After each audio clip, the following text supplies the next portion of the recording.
আজকে ভাজার প্লেট থেকেই তোমরা দেখা শুরু করো।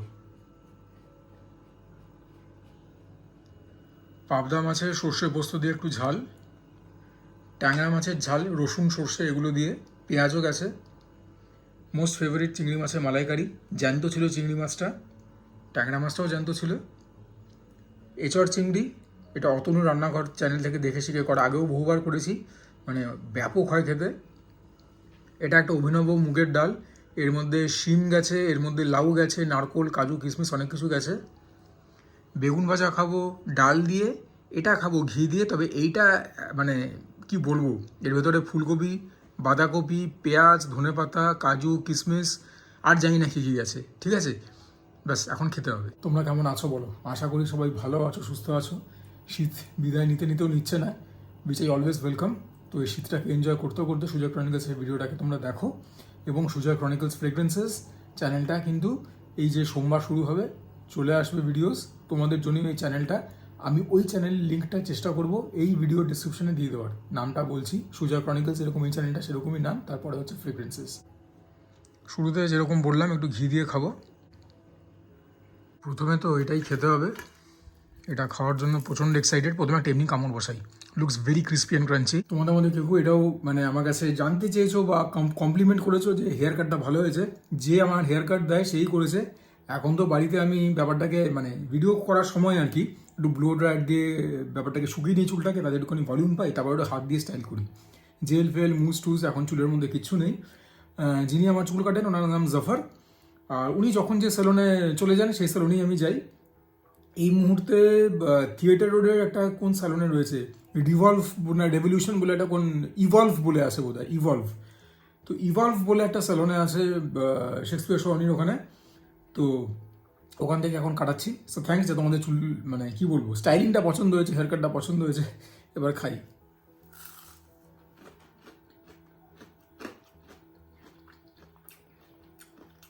পেঁয়াজি বাজি মার্কাই হয়েছে, আবার বাঁধাকপি যে গাছে টের পাচ্ছি।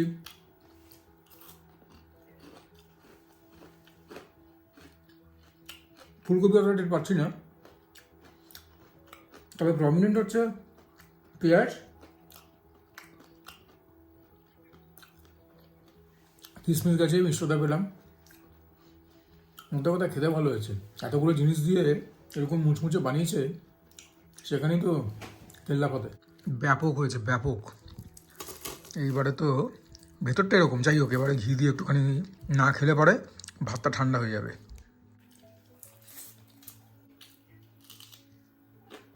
লঙ্কাটা মোটামুটি ঝাল আছে, কারণ যদি আমার মোটামুটি ঝাল লাগে বাকিদের কিন্তু বেজায় ঝাল লাগবে। আইটেমস প্রচুর আছে, সুতরাং ভাত সমস্ত কিছু দিয়ে অল্প অল্প করে খেতে হবে। আমাদের এখানে অনেকদিন ধরে খুঁজছি শাপলা ফুল, কুমড়ো ফুল, বক ফুল, এখানে কিছুই পাওয়া যায় না। সেই যদি আমাকে কিনতে হয় কত শিয়ালদা কুলো মার্কেটের কাছে যেতে হবে, তাও সন্ধ্যেবেলায়, রোজ রোজ ভালো লাগে।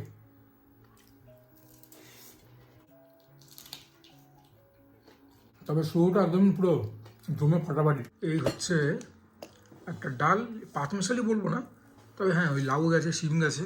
আমি কোনোদিন কিন্তু লাউ শিম দিয়ে মুগের ডাল আগে খাইনি। কড়াইশুঁটি নারকেল তো যাই মুগের ডালে, কাজু কিশমিশও যায়। এই যে লাউটাকে চটকেই নি। শিম আবার দু রকমেরই গেছে বোধ হয়, এগুলো সাদা শিম, না সবুজ শিম দেখছি না, সাদা শিমই গেছে। লঙ্কা দেখি একটা গ্রাস নিয়ে। ওই যে শীতকালীন ডাল যেটা হয় ফুলকপি গাজর টাজর দিয়ে, টেস্ট ওরকমই, খালি লাউ আর শিম গেছে, ওগুলোর পরিবর্তে মুখের মধ্যে কিশমিশ পড়লে ভালো লাগছে। তবে আমার জন্য কিন্তু ওই ডালটা এগিয়ে থাকবে, যেখানে গাজর ফুলকপি এগুলো পড়ে। তো ফুলকপি আমার ভীষণ পছন্দ, আর হ্যাঁ টেস্ট ওয়াইজ ওটা একটুখানি বেটার এটা থেকে, এটাও খুব ভালো হয়েছে। খাওয়ার জন্য রয়েছে বেগুন ভাজা গরমা গরম। যে ডালের সঙ্গে যা যায়, সব ডালের সঙ্গে এক জিনিস ভালো লাগে না, বিউলি ডালের সঙ্গে আলু পোস্ত, মুসুর ডালের সঙ্গে অনেক কিছুই যায়, তবে মুগ ডালের সঙ্গে সবথেকে ভালো লাগে বেগুন ভাজা বা বেগুনি। আর তোমরা তোমাদের কথা লেখো, কিন্তু আমার বলো তো কি ব্যাপারটা, বেগুন যতই ভালো দেখে শুনে আনি, ভেতরে অল্প না অল্প পোকা বেরোচ্ছেই বেরোচ্ছে।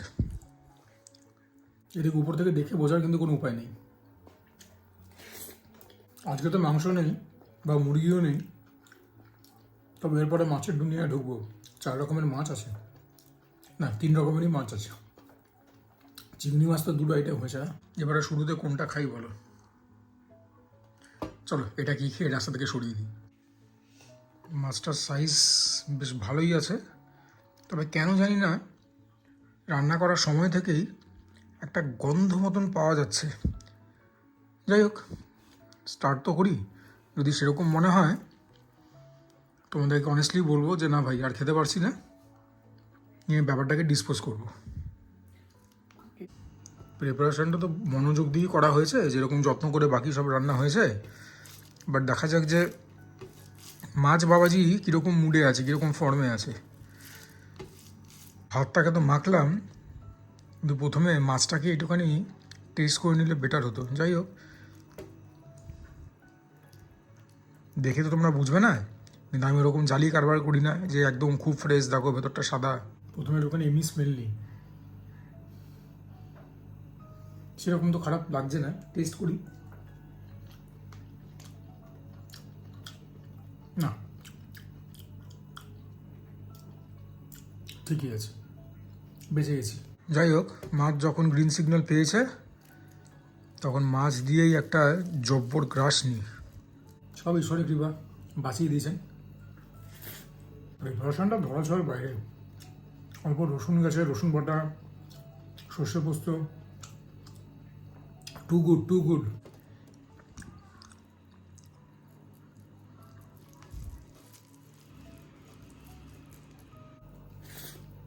ফাটাফাটি। আর যে গন্ধের কথাটা আমি বলছিলাম, বড় মাছ তো বোধহয় একটুখানি পাকের গন্ধ।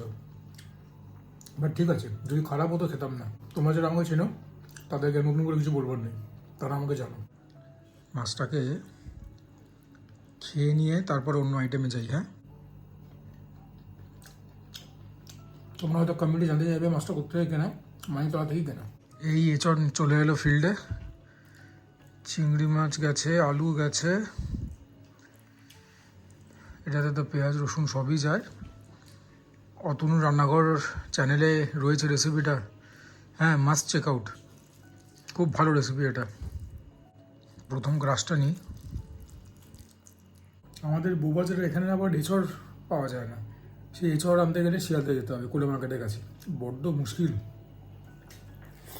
এঁচড়টা খুবই ভালো হয়েছে, তবে অন্যবার যেন আরও বেটার হয়।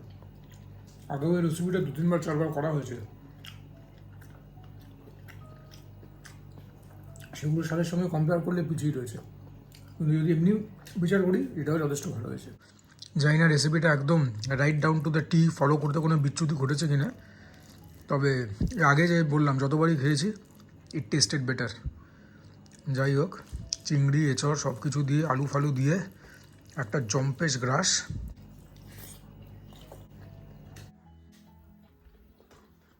ট্যাংরা মাছের পালা।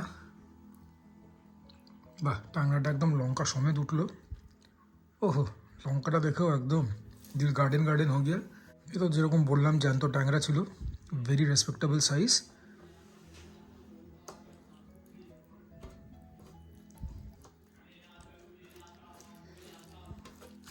ভালো করে ভাতটাকে মাখতে হবে, সেখানে কিন্তু অর্ধেক স্বাদ লুকিয়ে থাকে। এখানে একটুখানি কাটা থাকে ট্যাংরা মাছের, বাকি সেরকম কাটা থাকে না। এই পিঠার দিক থেকে খেতে কিন্তু বেশ আরামই হয়। একদম কাটা নেই, একটা 9 পয়সার কোনো কাটা নেই। দেখি কীরকম হয়েছে এটা। এটা অত্যন্ত চেনা পরিচিত একটা আইটেম, ব্যাপক হয়েছে। পেঁয়াজ রসুন সরষে বাটা, আর কি চাই জীবনে। এই আইটেমগুলো এত ভালো হয় যে এক একটা দিয়েই খাওয়া হয়ে যায় পুরো মিল, এক থালা ভাত যাকে বলে। বাট অনেক আইটেম দেখাতে হবে তো, ওর জন্য ওই 2-2.5 গ্রাসের বেশি খাওয়া যায় না, পেট ভরে যায়।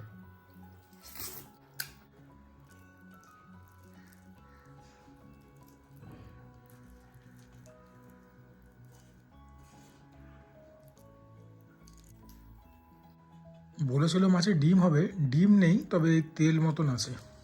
আমি একমাত্র দেখলাম শীতকালে পার্শে মাছেই ডিম হয়। ডিমের মতো তো আর স্বাদ না। আসলে আজকে মধ্যাহ্নবোধ শেষ করছি আমার মোস্ট ফেভারিট হোমমেড চিংড়ি মাছের মালাইকারি দিয়ে। দ্বিতীয়বারের জন্য বলছি, চিংড়ি মাছটাও কিন্তু জ্যান্ত ছিল, জাস্ট লাইক ট্যাংরা মাছ। গলদা চিংড়ি ছোটো সাইজের, আলুটাও একদম মাস্ট। আমি জানি বাড়িতে যে মালাইকারি হচ্ছে আমাদেরকে দেখাচ্ছি সেটা ট্রেডিশনাল মালাইকারির থেকে তো আলাদা, বাট আমি তো এটাকেই মালাইকারি বলে খেয়ে এসেছি ছেলেবেলা থেকে। মাছটাকে ডিশেল করে নিই। চিংড়ি মাছ ডিশেল করতে আমার বরাবরই একটুখানি বিরক্ত লাগে। মোটামুটি চিংড়িটার সাইজ হচ্ছে এরকম, ঠিক আছে। এবার তোমাদেরকে প্রথমে একটা এমনি গ্রাস নিয়ে বলি, একটু আলু দিয়ে, সুসিদ্ধ আলু, চন্দ্রমুখী আলু। মিষ্টিটা অন পয়েন্ট, খুব ইম্পর্টেন্ট। নুনও ঠিকঠাক, ঝালটা একটু কম, নুনটা একটু কম। না, ঝালটাও ঠিকঠাকই আছে, হালকা, মানে 19-20 না, 19.5-20। নুনটা একটু কম, সেটা নুনে অনেক কিছু যদি কম লাগে, ব্যাপক হয়েছে খেতে। আজকে ম্যান অফ দ্য ম্যাচ আমি তাও বলবো, শুরুতে খাওয়া ওই পকোড়াগুলো ব্যাপক হয়েছিল। এটাকে ট্যাংরা মাছকে একই জায়গায় রাখা যায়। ইনফ্যাক্ট পাবদা মাছের প্রিপারেশনটাও ভালো হয়েছে, জাস্ট দ্যাট মাছটা এগুলোর থেকে তো পিছিয়ে থাকবেই, ওটা তো আর জ্যান্ত ছিল না। আর তখন খেতে খেতে যেরকম বললাম যে এই ডালের থেকে এই শীতকালীন মুগ ডাল আরও বেটার হয়, যেখানে ফুলকপি, গাজর ফাজর এগুলো যায়। আর এঁচড়টাও অন্যবার, এই চিংড়ি মাছ দিয়ে এঁচড়টা অন্যবার এর থেকে বেটার হয়। বাকি মালাইকারিটা বাম্পার হিট। ভাতটাকে একটুখানি গুছিয়ে নিই। দেখতে দেখতে আরেকটাও সানডে লাঞ্চ শেষ হওয়ার মুখে। তো আশা করি তোমাদের ভিডিওটা জম্পেশ লাগলো। আর মনে রাখো, সুজয় ক্রনিকলস ফ্রেগ্রেন্সেস তোমাদের ডিমান্ডে নেক্সট উইক থেকে আসছে। টাটা। রাত্রেবেলায় ছোট্ট করে জমজমাটি একটা ফিস্ট হচ্ছে। লুচি, শিমের দানার তরকারি, আলু ফুলকপি ভাজা, ভীমনাগের চিত্রকূট 40 টাকা দাম। আর এটা হচ্ছে একটা স্পেশাল নলেন গুড়। লুচি তরকারি এগুলো কারো খেতে খারাপ লাগে? তবে আজকের হিরো কিন্তু আমার চ্যানেল যারা অনেক আগে থেকে দেখো তারা জানবে যে এই জিনিসটা এটা খুব শীতকালীন একটা ব্যাপার, শিমের দানা, এবং এটা দিয়ে এরকম একটা নিরামিষ তরকারি হয়। আবার মাগুর মাছ দিয়েও খাওয়া যায়, দুটোই আমার চ্যানেলে দেখানো আছে। তবে তোমাদের কাছে রিকোয়েস্ট বা বিনীত অনুরোধ যে তোমরা এখন রেসিপি চেও না। এখন যেখানে রয়েছি, আমাদের বাড়ি হওয়া সত্ত্বেও এখানে রান্নাবান্না দেখাবার একটুখানি প্রতিবন্ধকতা রয়েছে। যদি পরে কোনো দিন শুরু হয়, নিশ্চয়ই শেয়ার করবো রেসিপি। ছোট্ট করে তোমাদের সঙ্গে একটুখানি খাবার দাবারের ব্যাপারটা শেয়ার করে নিই।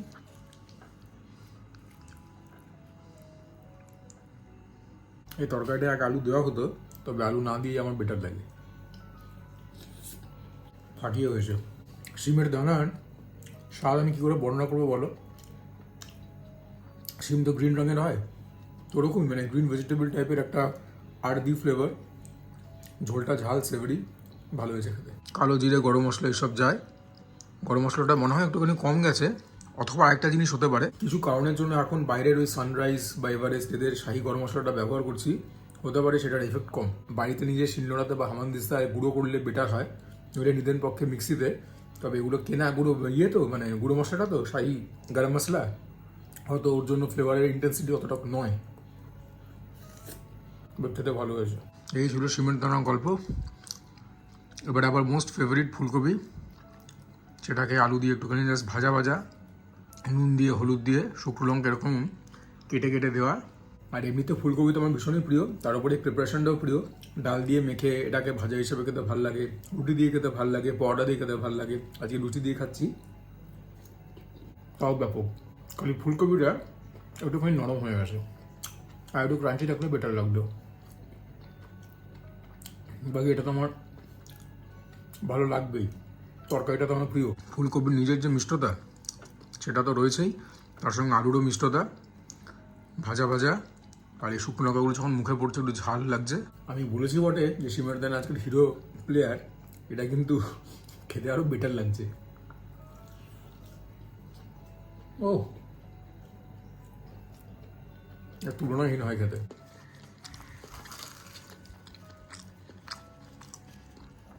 এটা হচ্ছে ভীমনাগ থেকে কেনা চিত্রকূট। ওদের তো অনেক মিষ্টি আমার পছন্দ।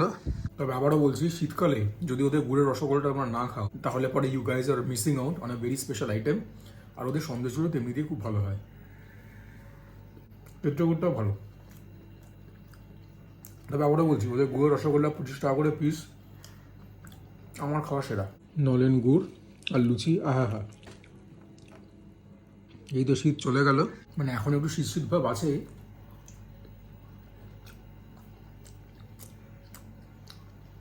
কি বলবো ভুলে গেলাম, আরামে চোখ বুঝে এলো। মানে আর কতদিনই বা শীতের এই আমেজটা থাকবে, এবারে তো গনগনে গরম ঢুকবে। ওহ, ভাবলেই কষ্ট লাগে। তবে কষ্টের মধ্যেও এরমভাবে লুচিটাকে নলেন গুড়ের মধ্যে একদম নিয়ে নেবে, ভেতরে নলেন গুড়টা ঢুকে যাবে, তারপরে ওহো, হেভেন হেভেন। চলো এই ভিডিওটাকে এখানে এন্ড করছি। যদি ভালো লাগে ভিডিওটা, please consider liking the video. চ্যানেলটাকে সাবস্ক্রাইব করবে, share my content with as many people as possible. তোমরা কমেন্ট করবে, রাস্তাঘাটে দেখা হলে হাই হ্যালো বলবে। And for now this is me Sujoy signing off. তোমার সবাই ভালো থেকো, সুস্থ থেকো। যদি খাওয়া দাওয়াটা করতে হবে তার সঙ্গে ওয়ার্কআউটটাও করতে হবে, বিকজ নইলে এরকম হবে না।